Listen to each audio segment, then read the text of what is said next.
Bendiciones, sean todos bienvenidos. Gracias por estar aquí.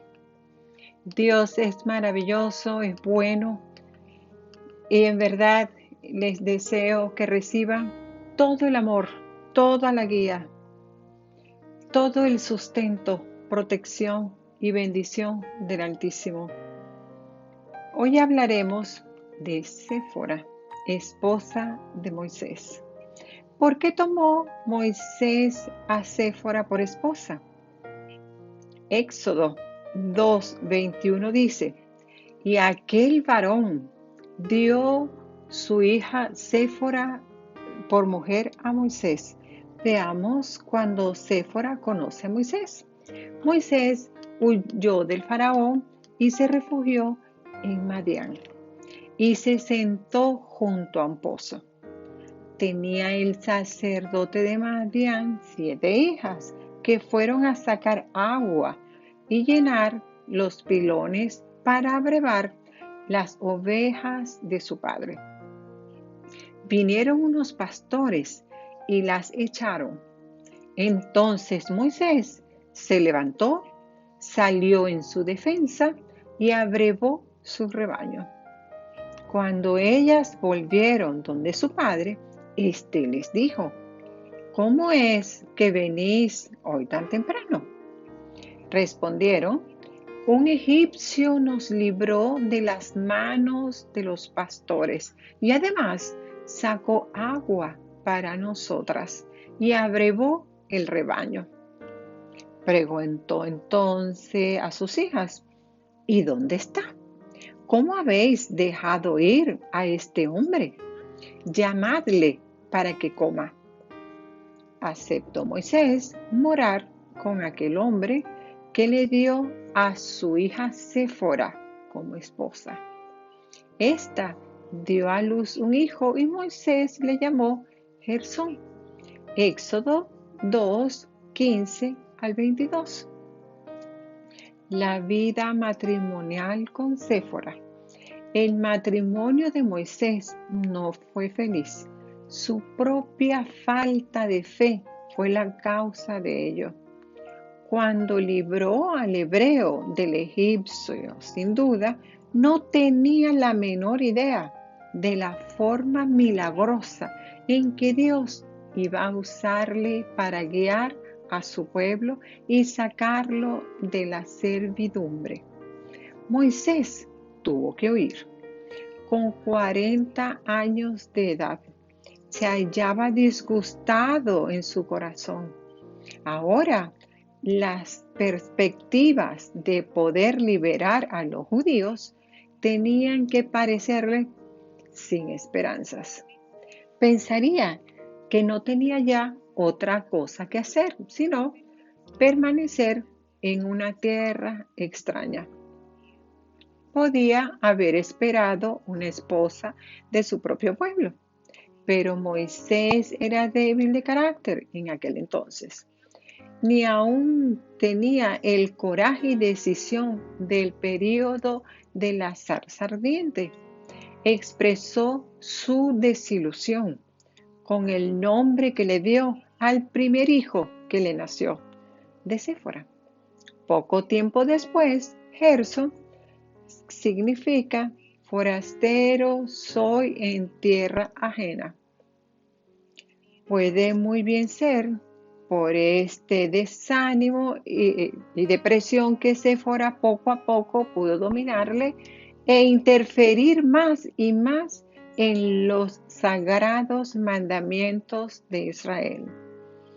Cuando tuvo su segundo hijo, Eliezer, sabemos que a Moisés le faltó el valor de insistir en que fuera circuncidado. Sin embargo, Moisés había desarrollado una fe más firme. Esto es evidente por el nombre que significa el Señor de mi Padre fue mi ayuda. Al principio, Moisés pecó.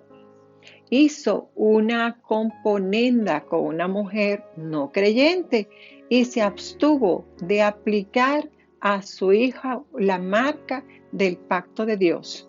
Moisés no iba a vencer a Madián, sino que éste iba a subyugar a Moisés.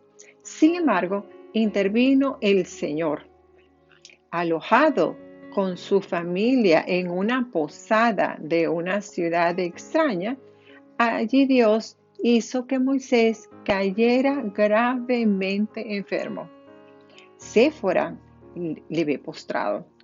Las señales de la muerte aparecen en su rostro. La conciencia les acusa a los dos de que han profanado el pacto de Dios. Séfora, que no se encuentra bajo la influencia directa de la casa de su padre, se encontraba probablemente aturdida. No hallaba solución. En su desespero, y estando Moisés demasiado enfermo para hacerlo, ella misma circuncida a Eliezer con un pedernal afilado. Séfora no lo hace porque se arrepienta o tenga el corazón quebrantado, sino porque fue convencida por el Señor. Éxodo 4:25. Que echó el prepucio a los pies de su esposo y dijo: a la verdad, tú me eres como esposo de sangre. Por poco te pierdo por la muerte. Ahora estás convaleciente.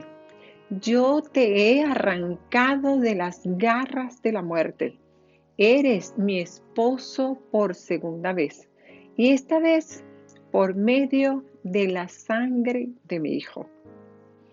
Sin duda, este es un lenguaje presumido de amargura, no de un corazón contrito, y no sirvió esto para restaurar las relaciones entre los dos. Leemos que al final ella y sus dos hijos regresaron a Madián y que Moisés se dirigió a Egipto solo. Más tarde, Jetro le devolvió la esposa y los hijos. Éxodo 18. Moisés, que había pasado a ser el líder de Israel, no repudió ni rechazó a la mujer con la que se había casado. Para él, el matrimonio era una unión sagrada. Después de esto, ya no se nos habla más de Séfora ni de sus hijos. Ninguno de ellos recibió una legación de riquezas espirituales. Sus personas pasan sin comentario en la historia del pueblo judío. También hay algo llamativo en la relación entre Moisés y sus dos hijos. El hecho de que los asuntos nacionales públicos consumían demasiado tiempo del líder, por eso no podía cumplir con su prioridad, el rol como padre.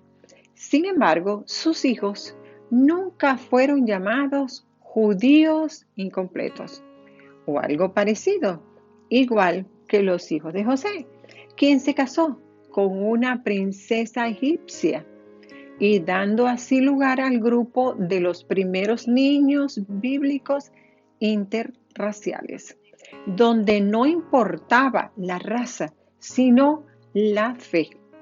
Ahora bien, dejaron de ser judíos o no ser parte de las 12 tribus de Israel, los hijos de Moisés o José.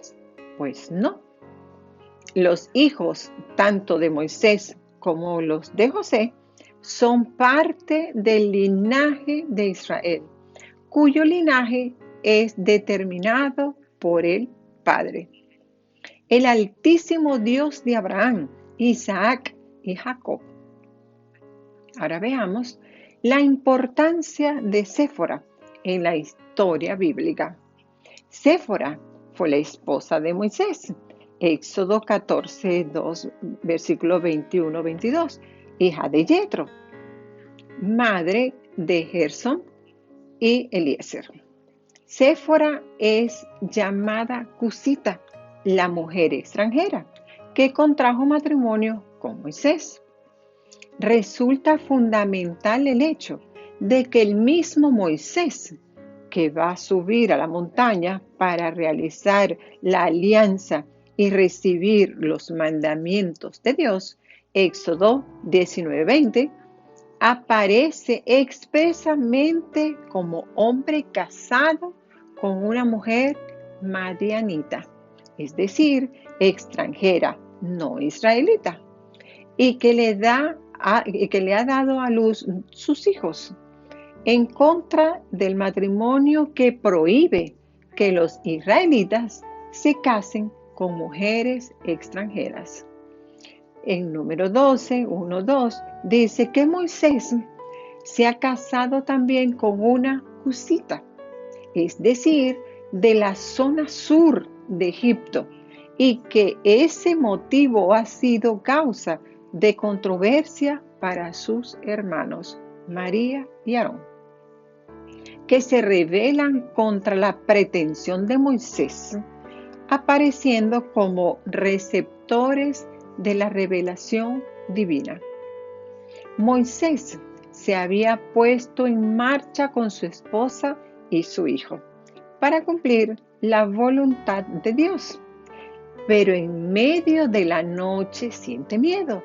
El mismo Dios que le había enviado como el libertador de los hebreos se le muestra en el sueño y en la fiebre como algo aterrador, de manera que él parece agonizar en medio de terrores y dificultades. Allí parecía que Dios mismo persigue a Moisés en el albergue donde pasa la noche con su esposa y su hijo. ¿Qué le falta? ¿Dónde está el problema? Él no lo sabe, pero lo sabe su mujer, la única persona que puede ayudarle, una madianita que le acompaña, dejando a su padre y a su pueblo en el desierto para compartir con él la gran tarea de la liberación del pueblo.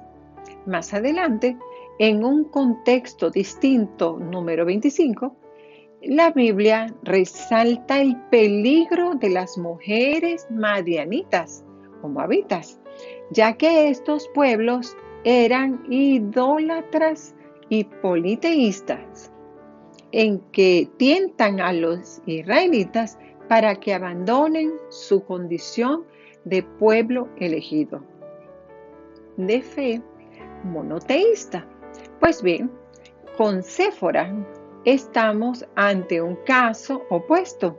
Precisamente Séfora, hija de un sacerdote madianita, esposa y mujer de Moisés, puede liberarle del terror, circuncidando al hijo en señal de sometimiento, obediencia a Dios, y tocando sacralmente las partes íntimas de Moisés, a fin de prepararle de esa forma para la tarea que él debe realizar.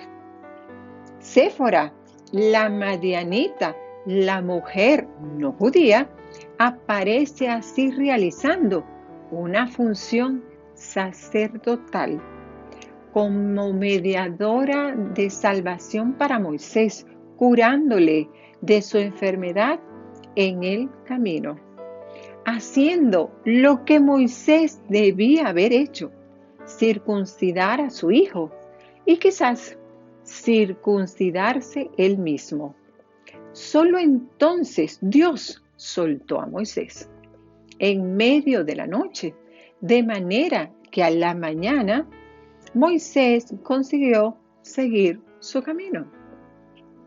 Esta tradición supone, según eso, que ella, una mujer extranjera, madianita, aunque no idólatra, conocía los planes de Dios, unos planes vinculados con la circuncisión del hijo. Solo ella, como hija del sacerdote de Madián y quizás como sacerdotisa pudo liberar a Moisés del dios del terror en la noche. Este pasaje supone que Moisés ha realizado su tarea de liberador por la ayuda de Séfora y sus hijos. Ello producto de una unión israelita-madianita. En un pasaje posterior, tras la salida de Egipto y el paso por el Mar Rojo, el texto dice que Moisés había dejado a su mujer y a sus hijos un tiempo con Jetro, su suegro, y luego él los vino a entregar cuando vuelven de Egipto y pasan de nuevo junto a la montaña Monte Sinaí, donde él había visto a Dios en el principio, Éxodo 13, y donde ahora llega para recibir los mandamientos con todo el pueblo, Éxodo 19.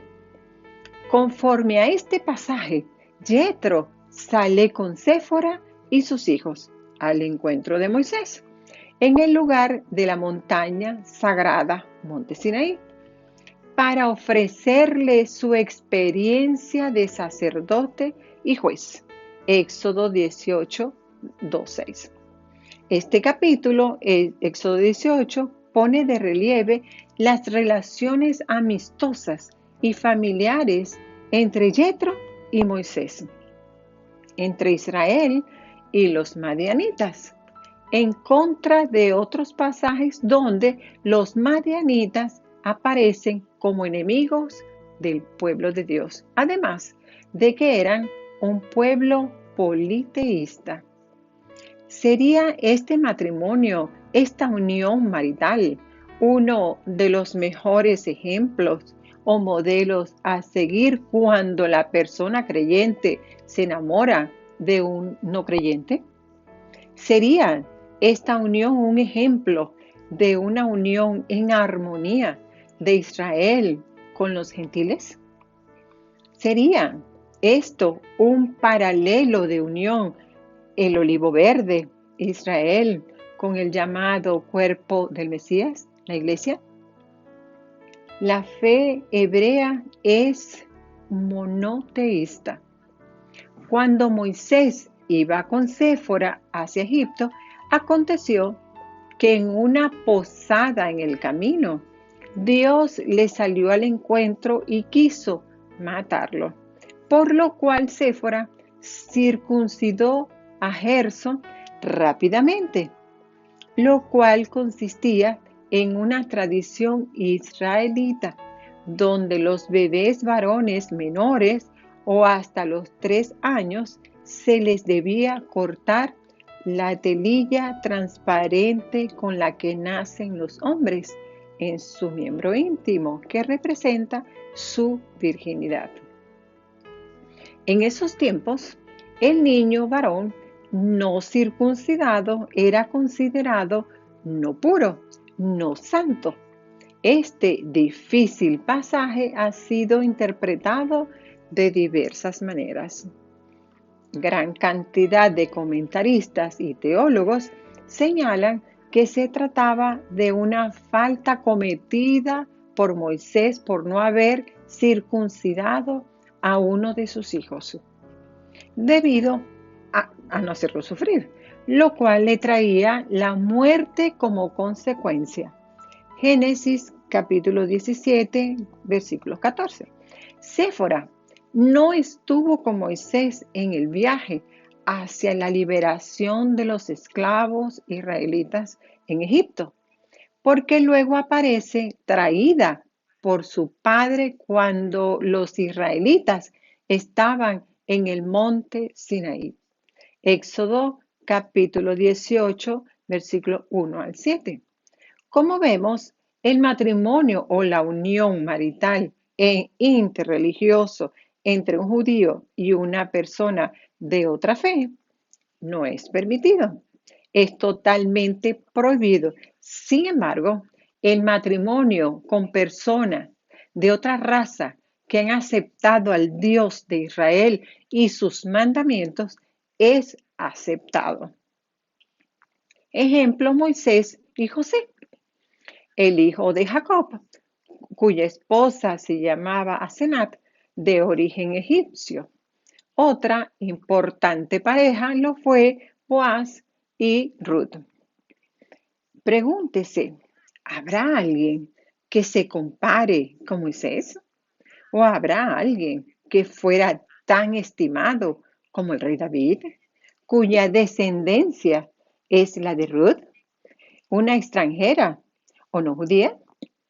Jeremías 15:19 dice, por tanto así dijo Jehová, si te convirtieres, si yo te restaurare, y delante de mí estarás, y si entresacares lo precioso de lo vil, serás como mi boca.